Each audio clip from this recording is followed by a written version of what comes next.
What is going on, guys? Jason Burke here, Styles Clash for Life, coming at you on YouTube. And today I've got another edition of The Drive-In, where I watch recently released films and tell you guys whether they're worth watching, worth waiting for, or worth skipping altogether. Today I'm very excited because I have one that I've been waiting to talk to you guys about for quite a while now, and one that I've been dying to see for quite a while now, and that is 2021's Last Night in Soho. When I first saw this preview, at the Candyman release, I was really excited because I'm a huge fan of Edgar Wright's style, and I just knew there was something deep and dark and psychological about this film from the trailer, and I just couldn't get to the theater, and I couldn't find anybody who was readily available to watch this. And finally, I saw that it was up on paid YouTube for like $6 to rent it. So I just rented it for $6 and watched it, and it was very much worth the wait, although I wish I had seen it sooner. But I want to bring you guys this review because this movie, Last Night in Soho, is one of the better films that I've seen in quite a while. And had I seen this in 2021, I probably would have put this very high up on my year-end rankings for film and for horror films that I put on this channel. I do consider this a horror film, although it is, part thriller, part drama, part horror, or whatever. There are definitely horror elements to the storytelling of this and just to the visual aspects. I'm calling this a horror movie. This is written and directed by Edgar Wright, who you guys might know from a bevy of things. Shaun of the Dead, Baby Driver. He's done a lot of things, and he's got a very particular style to his work. Starring Thomasine McKenzie and Anya Taylor-Joy. This film is quite a joy, no pun intended. Edgar Wright is kind of known for these sophisticated, slow burn character studies, and he does this thing to a hilt. First things first, I gotta say the acting and the casting in this is really, really wonderful. Anya Taylor-Joy we all know from The Witch and from the Shyamalan movies like Glass and what's the other one? Split. She was in. She's becoming a sort of a horror standout. She's becoming somebody that myself and other genre fans go to see everything she works on. The pleasant surprise here was Thomasine McKenzie. My goodness, what a young powerhouse Thomasine McKenzie is. I just discovered that she was in Old as well, M. Night Shyamalan's last film, which I just went back and watched. I'll review that one later this week. I have a lot of thoughts about that film as well. But Anya Taylor-Joy is such a regal, beautiful powerhouse, and she plays her character so well in this film. She's got this mystique and this mystery and this vulnerability and this regality and this kind of like she has this haughty style to her, haughty Haughty, haughty style to her. But Thomasine McKenzie has this down to earth, grounded reality, and her, the yin to her yang. And if Thomasine had not been casted well, this would have been trouble because Anya Taylor-Joy is such a beloved staple at this point. But Thomasine McKenzie is a powerhouse in this film, and the duality between them and kind of the realness to Anya Taylor-Joy's kind of dreamscape really plays off each other well. The chemistry is there. There are many scenes where they have to literally be mirrored to each other. Anya Taylor-Joy is taking a step in her reality, and we see behind her in the mirror the reflection, the other half of her actual reflection, is Thomasine McKenzie, who has to mirror her imagery and be watching her at the same time. So she's playing kind of herself and Anya Taylor-Joy's double in some of these shots, and vice versa. And they do it together so well, in such synchronicity, in such timing, in such editing, that it is done so powerfully. Essentially, this story is the story of Thomasine McKenzie plays a character named Eloise. She's just she's a young, energetic. She wants to be a clothing designer. She moves out to go to college to this major fashion school.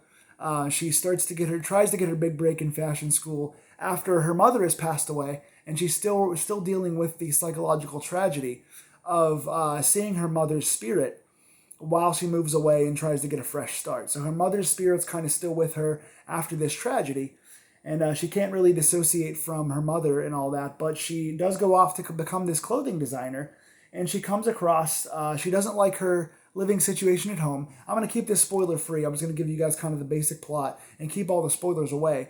But she wants to, she doesn't like where she lives in college. Her flatmates are different and kind of typical teenagers, partiers, loud, abrasive, judgmental. So they kind of judge the quirkiness and the difference of Thomasine McKenzie's character. So Eloise has to move out and try to find a new place where she can fit in better and just make money and try to kind of raise raise enough money to become a clothing designer and get her big break. So she moves into this like boarding house basically across the way, where she comes to find that this place that she's living in now with this older lady has quite a haunted history to it.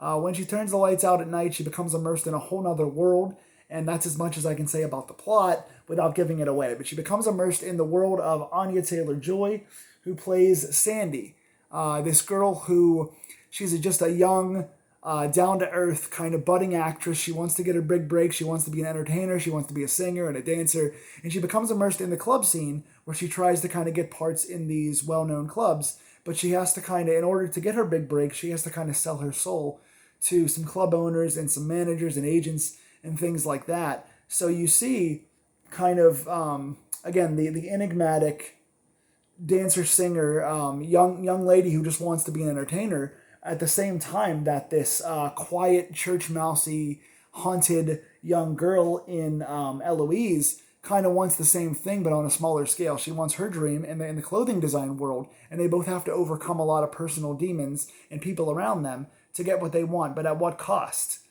do your dreams come true for you? So there are a lot of themes in this movie. The first big note that I wrote about it after how good the acting and the editing were was Suspiria meets Stir of Echoes. So while I can't give too much away about the plot, I can say the plot mirrors these two in my opinion. Suspiria meets Stir of Echoes. So if you guys know what that means, you'll understand that we've got a very colorful, very musical, very character-driven psychological movie that kind of turns into a bit of a murder mystery kind of deal. So we have a lot of good themes going.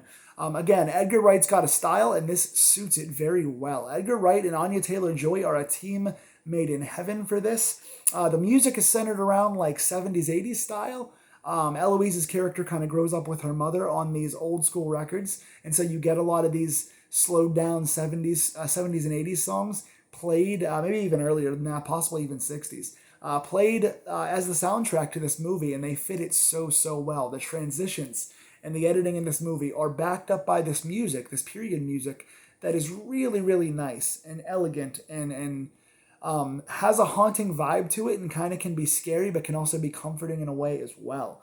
Again, when we get to these dream sequences, these flashback / dream / otherworld sequences, the lighting is just the neon colors, the bright, vibrant colors, the shots back and forth between Anya Taylor-Joy and Thomasine McKenzie are just really beautiful. It takes such a certain style that Edgar Wright is meant for to make this thing happen. Now, I will say, to this thing's credit, this movie, Last Night in Soho, is a slow burn. You're not going to like, if you're not a big fan of slow burns, there's going to be a problem with this to some degree. Now, I am very hit or miss on slow burns. I mentioned before that A24 is not my thing. The Witch, although Anya Taylor-Joy is amazing in it, The Witch is too slow for me. And this right here is a slow burn done masterfully. There's not a lot plot-wise that's really happening in the first half of this film, but yet somehow it's all plot-centric because we're getting the characters. We're getting Thomasine McKenzie being an outsider, getting away from the stuff with her mother, moving to a new place. We're getting Anya Taylor-Joy's ascent from being a just charismatic entertainer trying to find her way. We're getting the connection between her and her manager, which becomes part good and part bad. We're seeing her going to audition for clubs. We're seeing Thomasine McKenzie have a slow breakdown as she learns more about Anya Taylor-Joy's life. So you start to wonder, how much of this is real and how much of this is not real? Are these all dream sequences? Are these things really happen? Are these things flashbacks to the past? Do these things tie into Thomasine McKenzie's visions of her mother?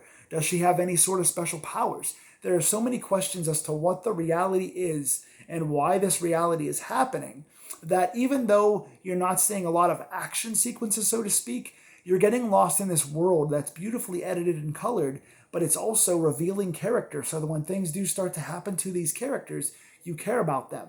Again, the first half of the movie is not terribly fast-paced, but everything that happens does happen for a reason. They do go to some scenes that are held on a little bit too long. There are some flashbacks. They kind of double and kind of do the same thing over and over again. And there is a point, I would say, in about the middle of this film, about the 45-minute to an hour-long time period in this hour and 56-minute film, that you're like, they could have shaved 20 minutes off this, or why is it so hectic? There are points toward the last third of this film that get very cluttered and very hectic by a lot of characters and a lot of visages and symbols and things happening that are all happening to you at once. And you're going, oh my goodness, there's so much strobe and there's so much seizure-inducing imagery and there's so many antagonists happening here at the same time. We feel like we're going crazy with Thomasin McKenzie's character, and that, in my opinion, is to the benefit of this film. Again, could they have cut it down? Could they have made it more tight and more impactful in that way? Yes, so it's not perfectly paced, but everything does delve into your mind and delve into the psychosis and the breakdown of the characters of Anya Taylor-Joy and Thomasin McKenzie. I love the way that story is told. This essentially, to me, is a Marilyn Monroe biopic. Again, if you know what I'm talking about, you know, when you see this movie, you'll get it. This movie is almost a biography of Marilyn Monroe and kind of the price of fame. The themes in this movie are its strongest suit, because even when the pace is slow, it always has a statement and it always has a message that lies underneath the surface. It's not smacking you in the face trying to be too smart, and it's not being too clever, but it is a well-shot, well-lit, well-acted, well-veiled movie that has a lot of things to say in it, which I really appreciate about Edgar Wright's writing in this. That the themes in talking about how much would you do to make your dreams come true, and what does the price of fame cost you, and who do you trust and who do you not trust, and what happens to your mental state when you undergo tragedy over and over again. These things are heavily embroidered in the movie, but not in a way that's spelled out for you. You have to wait and kind of wait for those Easter eggs to develop. So as someone who doesn't always love films like that are slow burns, I am a massive fan of this movie. Again, could it have shaved off 15, 20 minutes? Sure. Could they have cut a couple of the flashbacks that felt derivative out of it? Yes. But I feel overall that every scene is edited and cut together and spliced together and overlaid with music together in such a way that feels like you're watching a ballet play out. It feels like you're watching an eloquent 70s giallo mixed with a psychological thriller, and I am embracing it the entire time. I love what this movie has to say. I love this movie's style. I love this movie's presentation, and I love what Edgar Wright did here. I'm going to give this film an 8.5 out of 10, and I was close to giving this thing a 9. I only took a little bit off just because, again, it could be tightened up a little bit, and there were things that were doubled down on when they could have backed up on it a little bit. But there's some twists in this film, and there's some reasons behind everything that goes down that you have to wait toward the end to watch. I will not give those things away, but I'm just really proud of the storytelling, and I think everything that held up around it was strong. The presentation was strong, and even the shots where nothing is happening directly, it's building towards something. So 8.5 out of 10 for me. If you guys saw Last Night in Soho, what did you think? Did you guys love the psychological storytelling in this and the biopic style storytelling in this as much as I did? Did you guys get the same themes of Marilyn Monroe and Suspiria, Stir of Echoes? Did you guys get those things like I did? What else do you equate it to? Were you a fan of this? Tell me in the comments below. Please like, share, and subscribe. And please talk to me in the comments about this movie and other films that have recently come out that you would like to see me go into. If you guys want to see my review of X, that is one of the last reviews that I posted on this channel. I loved X as well, and I had a lot to say about that. And I'll be doing the movie Old, M. Night Shyamalan's Old, later this week, and I have a lot to say about that. So if you like these movies, there's plenty of content behind us and plenty of content in front of us coming up that you guys should check out. Please tell me in the comments below what you think, and I will talk to you guys soon. Stay scared, my friends.